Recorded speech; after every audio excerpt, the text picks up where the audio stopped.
اعوذ باللہ من الشیطان الرجیم، بسم اللہ الرحمن الرحیم۔ تمام مؤمنین کو یا علی مدد والسلام علیکم ورحمۃ اللہ وبرکاتہ۔ عزیزان، جیسا کہ آپ جانتے ہیں کہ آج 7 محرم الحرام ہے۔ بعض روایات کے تحت 4 محرم کو مولا حسین کا پانی بند ہو چکا تھا اور آج 7 محرم کو خیام حسینی سے پانی ختم ہو چکا تھا۔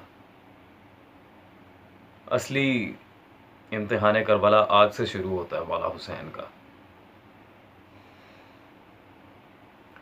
آج کی ویڈیو عزیزان مجھے بنانے کی ضرورت نہیں تھی۔ مفتی حجازی صاحب نے آج یہ ثابت کر دیا کہ یہ نہ صرف ناصبی ہیں بلکہ جاہل بھی ہیں، اور ایک عجیب و غریب ڈھنگ سے انہوں نے کربلا کے حقائق اور مسلمات پر پردہ ڈالنے کی کوشش کی۔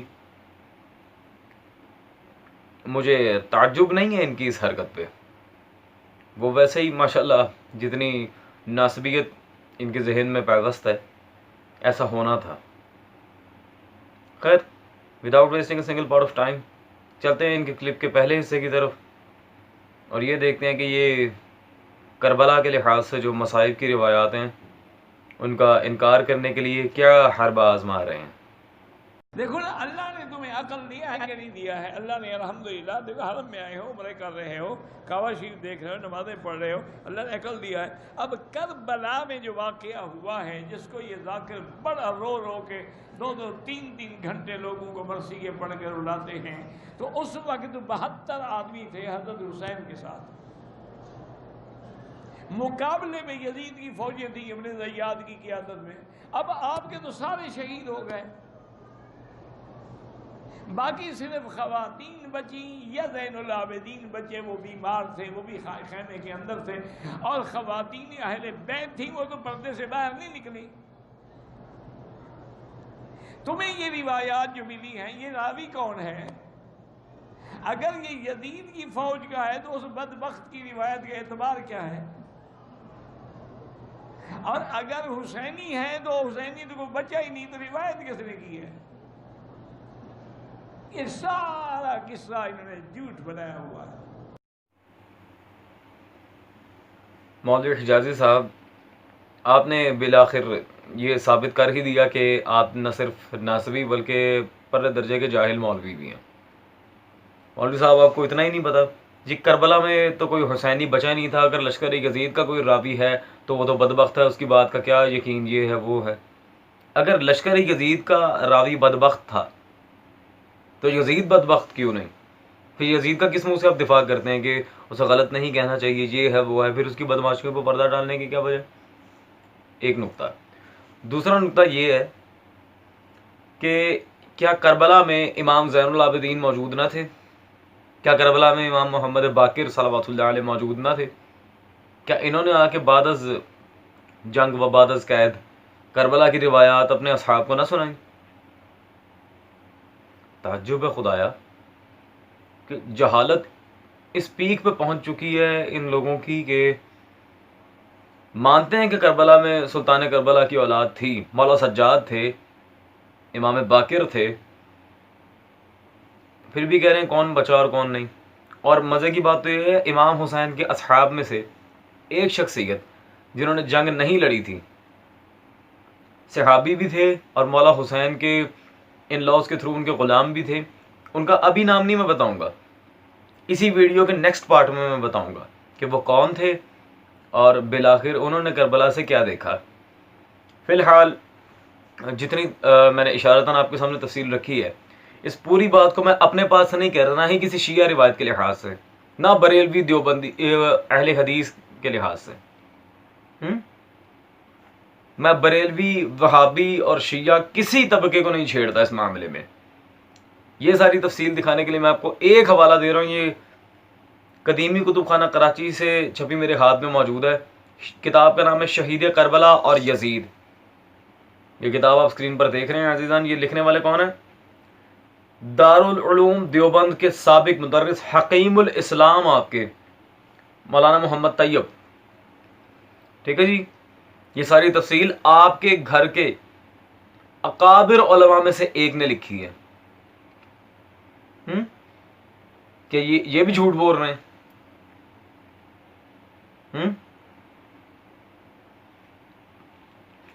یہ تو بالکل نمونے کے طور پہ 0.1% جو آپ کہہ سکتے ہیں دلائل کے طور میں نے یہ کتاب پیش کی ہے، ورنہ سینکڑوں کتابیں ہیں برادران اہل سنت کی جو اس بات پر دلالت کرتی ہیں اور مکمل تفصیل دیتی ہیں کہ کربلا کی روایات کس طرح امت مسلمہ تک پہنچی ہیں.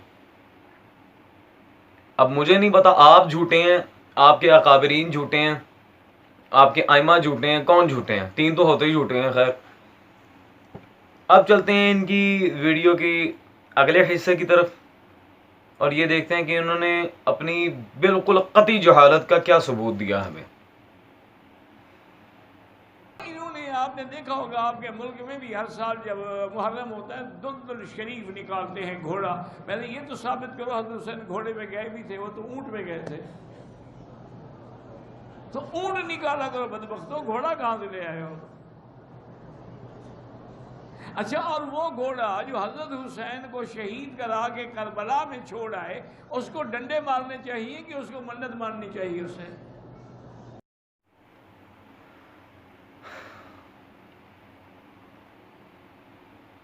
تعجب ہے خدایا، یہ لوگ کتنے بغیرت اور پتھر دل ہیں.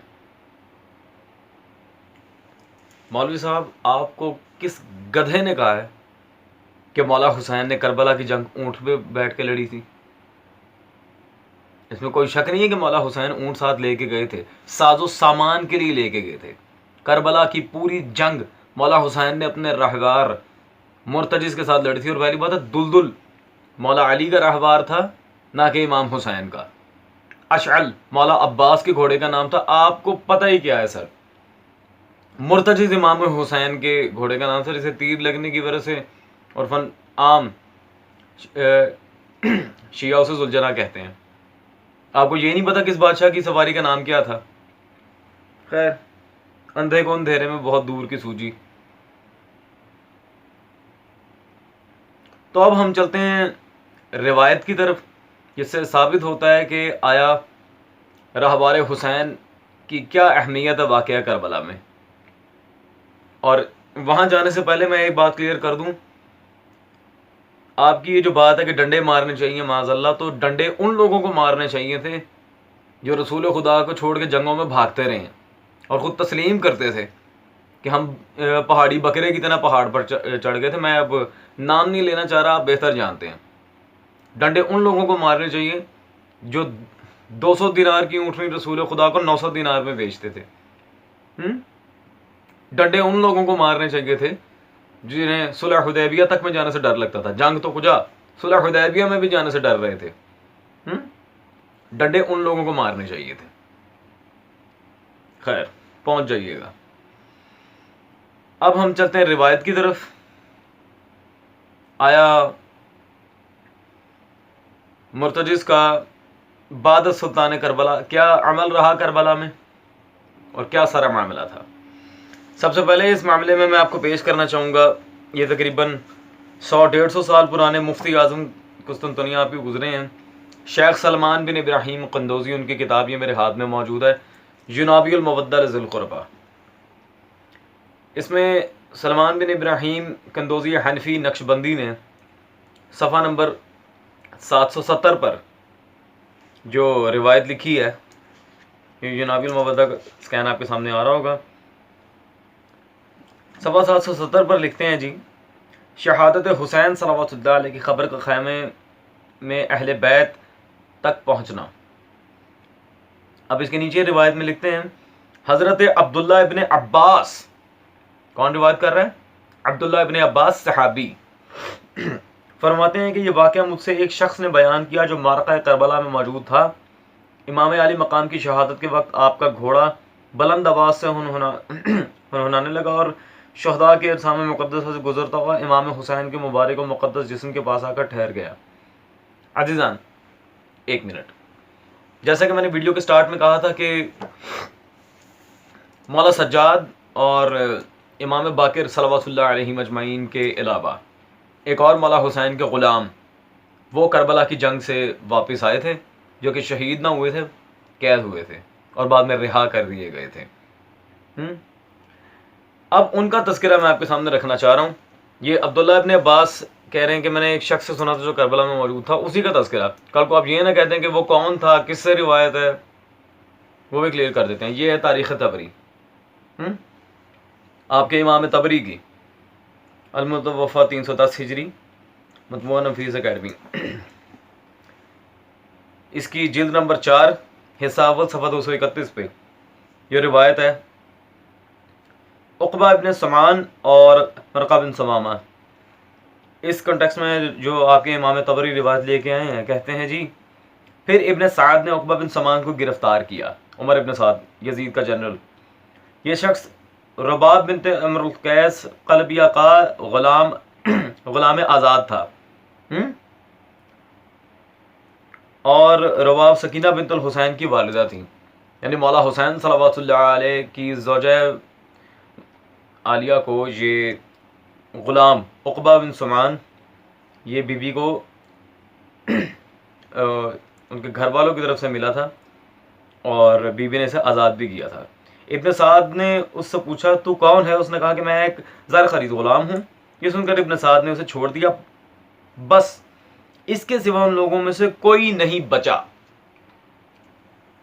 ٹھیک ہے جی، تو وہ شخص عقبہ بن سمان تھا جس کی روایت شیعہ تو شیعہ آپ کے امام طبری تک نے نقل کی ہے۔ اب چلتے ہیں دوبارہ جناب المودہ کتاب کی طرف اور اس روایت کے بقیہ حصے کی طرف، صفحہ نمبر 771۔ آگے لکھتے ہیں جی، جب عمر بن سعد نے اس کی طرف دیکھا تو اپنے ساتھیوں سے کہا کہ اسے پکڑ کر میرے پاس لاؤ۔ جب گھوڑے کو محسوس ہوا کہ دشمن مجھے پکڑنے کے لیے آ رہے ہیں تو اپنا پاؤں زمین پر مارنے لگا، منہ سے کاٹنے لگا، حتیٰ کہ گھوڑے نے لوگوں کو کثیر تعداد کو قتل کر دیا۔ ٹھیک ہے جی، لوگوں کی کثیر تعداد کو قتل کیا، مولا حسین کے قاتلوں کو مارا، کئی سواروں کو گھوڑوں کی پشتوں سے گرا دیا۔ عمر نے چلا کر کہا تمہاری بربادی، اس سے دور ہو جاؤ۔ پھر گھوڑے نے آپ کے مبارک و مکرم جسم کے بوسے لیے اور آپ کا مطہر و معطر خون اپنی ناک پر لگایا۔ اس کے بعد گھوڑا بلند آواز سے ہنہناتا ہوا خیمے کی طرف آیا۔ ٹھیک ہے جی، مولا حسین کی نصرت بھی کی، بعد شہادت امام حسین ان کے قاتلوں سے اختصاراً انتقام بھی لیا اور مولا حسین کی عزاداری بھی برپا کی۔ ٹھیک ہے مسٹر؟ اب آپ کہیں گے یہ صاحب جناب المودہ سلمان بن ابراہیم یہ کون تھا؟ ہم اس کو نہیں جانتے، تو آئیں اس کا تعارف بھی آپ کو دیے چلتے ہیں۔ عزیزان، مولوی صاحب کی جہالت ہم نے انہی کے گھر سے پکڑی۔ سلمان بن ابراہیم کی کتاب جناب المودہ ہم نے پیش کی۔ اب ایک جو شبہ ہے کہ یہ متنازع شخصیت ہے، یہ کون ہے؟ پہلی بات تو یہ مفتی اعظم قسطنطنیہ تھا اپنے وقت میں۔ خیر، باقی ساری ڈیٹیلز ایک طرف، کیا علماء اہل سنت نے اسے اہل سنت عالم تسلیم کیا؟ جی ہاں کیا۔ سعودی عرب میں بیٹھ کر ریال کھانا بہت آسان ہے، کبھی وہاں پر وقت ملے نا تو جو کتاب میں دکھا رہا ہوں دیکھ لیجئے گا، وہابی علماء بھی یہی نسخہ رکھتے ہیں جو میرے پاس موجود ہے۔ یہ مطبوعہ بیروت لبنان میرے ہاتھ میں موجود ہے جی، آپ کے بہت بڑے عالم اسماء الرجال خیر الدین زرکلی کی کتاب الاعلام۔ یہ کتاب الاعلام جلد نمبر 3 صفحہ نمبر 125 پر جب سلمان بن ابراہیم کا یہاں ذکر ہوا، اس کے بارے میں کیا لکھتے ہیں؟ الحسینی الحنفی النقشبندی القندوزی، ٹھیک ہے جی، حنفی، اور اس کی کتاب جناب المودہ کا بھی ذکر ہے جو ابھی میں نے بطور دلیل پیش کی تھی۔ حنفی عالم دین، آپ کے خیر الدین زرکلی نے تسلیم کیا کہ یہ حنفی المسلک تھا جس کی کتاب میں نے پیش کی ہے۔ جی مولوی صاحب، آپ بھی تو حنفی ہیں، کیا دیوبندی صحیح حنفی تو ہیں نا، تو آپ کے گھر کا عالم تسلیم کر رہا ہے کہ نہ صرف مرتجز کا مولا حسین کے ساتھ ہونا کربلا میں، بلکہ بعد از شہادت امام حسین صلوات اللہ علیہ مولا حسین کے قاتلوں سے انتقام بھی لیا اس نے۔ تو خیر، اب جہالت جب اس پیک پہ آ کر بولے تو پیچھے رہ کیا جاتا ہے عزیزان. میں تو حیران ہوں خدا کی قسم ان لوگوں پہ جو ان کے سائڈ پہ بیٹھے ہیں اور چپ چاپ ان کے جہالت آمیز دروس کو پتہ نہیں کتنا علمی معیار ان کا سمجھ کے سن رہے ہیں. تعجب ہے خدایا، یہ لوگ کتنے پتھر دل ہیں. خیر ان جیسوں کی تو حیثیت ہی نہیں ہے کوئی. کیا دنیا، کیا یوم محشر. باقی مومنین کا رب جانے تو حسین جانے. امام حسین سلام حسین، احسان ہے یہ تیرا سلطان کرب و بلا، شمع سے شمع جلی بڑھتا رہا قافلہ، کرو عرفان ازا شمس و قمر و ہوا جن و بشر ارض و سما،